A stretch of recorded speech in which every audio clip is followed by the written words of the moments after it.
السلام علیکم ورحمۃ اللہ وبرکاتہ۔ الحمدللہ رب العالمین والعاقبۃ للمتقین نبینا محمد وعلی آلہ واصحابہ اجمعین اللہم صلی علی محمد وعلی آل محمد۔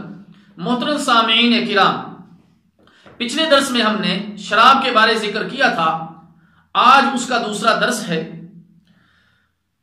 عبادت گزار اور نیک آدمی نے شراب پینے کے بعد زنا کیا اور قتل بھی کیا۔ حضرت عثمان رضی اللہ تعالی عنہ فرماتے ہیں شراب سے بچو، اس لیے کہ یہ تمام گناہوں کی ماں ہے۔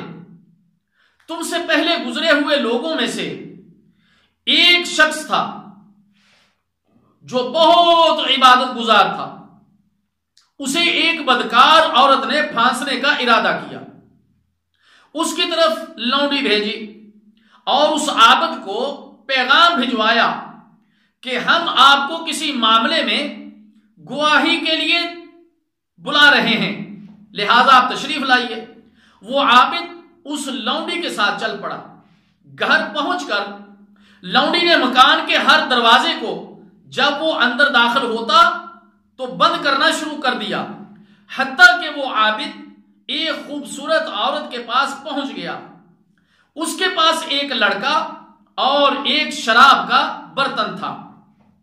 عورت کہنے لگی واللہ میں نے تمہیں گواہی کے لیے نہیں بلایا، بلکہ اس لیے بلایا ہے کہ یا تو تم مجھ سے بدکاری کر، یا شراب پی، یا اس لڑکے کو قتل کر دے، یعنی ان تین کاموں میں سے تمہیں ایک ضرور کرنا پڑے گا۔ عابد نے کہا کہ اچھا مجھے شراب پلا دو۔ عورت نے اسے شراب پلا دی۔ ایک جام پینے کے بعد عابد کہنے لگا کہ ایک جام اور دو۔ اس کے بعد عابد نے اس عورت سے زنا کیا اور لڑکے کو بھی قتل کر دیا۔ تو راوی فرماتے ہیں پس تم شراب سے بچو۔ اللہ کی قسم ایمان اور شراب نوشی کی عادت دونوں اکٹھے نہیں رہ سکتے، یقیناً ایک چیز دوسری چیز کو باہر نکال دے گی۔ یعنی اگر ایمان قوی ہے تو شراب نوشی چھوٹ جائے گی، اور اگر ایمان کمزور ہوگا تو شراب نوشی کی عادت باقی رہے گی۔ اسے امام نسائی رحمہ اللہ تعالی نے نقل کیا ہے۔ اسی طرح روایات میں ایک اور واقعہ بھی آتا ہے کہ قتل، زنا اور خنزیر کھانے سے نفرت کرنے والے نے شراب پی اور پھر سارے کام کر گزرا۔ حضرت عبداللہ بن عمر رضی اللہ تعالی عنہ کہتے ہیں رسول اللہ صلی اللہ علیہ وسلم نے فرمایا بنی اسرائیل کے بادشاہوں میں سے ایک بادشاہ نے ایک آدمی کو پکڑا اور اس کو اختیار دیا کہ وہ شراب پیے، یا ایک جان کو ناحق قتل کرے، یا پھر زنا کرے، یا خنزیر کا گوشت کھائے، ورنہ بادشاہ اسے قتل کر دے گا۔ اس آدمی نے تمام کاموں میں سے شراب کو اختیار کیا۔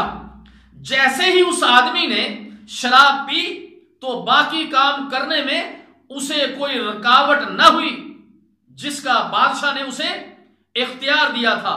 یعنی شراب پینے کے بعد اس نے وہ سارے کام کر لیے۔ اسے امام طبرانی رحمہ اللہ تعالی نے نقل کیا ہے۔ مطلب یہ ہے کہ شراب ایسی بیماری ہے،